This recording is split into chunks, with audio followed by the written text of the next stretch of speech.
They argue that, well, yes, the probability of getting one or all of these parameters just right is infinitesimally small, but what if you had a nearly infinite number of universes?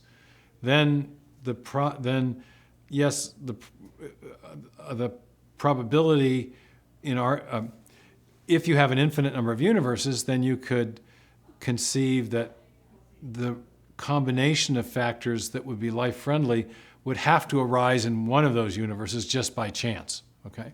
And then we just happen to be the lucky ones. But there's a twofold, or there's a problem with that, and there's two aspects to it.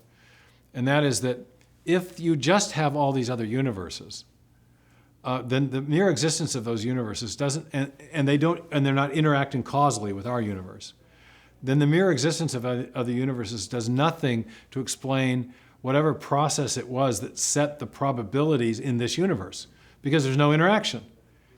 So in virtue of that, multiverse proponents have suggested that there are kind of universe-generating mechanisms that are that produce all the different universes, including our own, so they can portray our universe as a kind of lucky winner in a great cosmic lottery.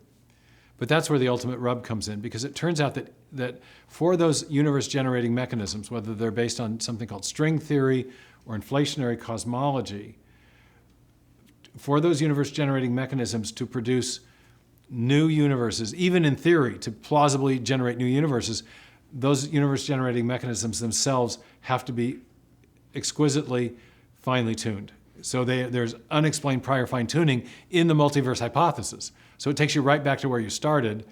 And given what we know, what we mean by fine-tuning is an ensemble of improbable parameters that work together to accomplish a significant outcome or function.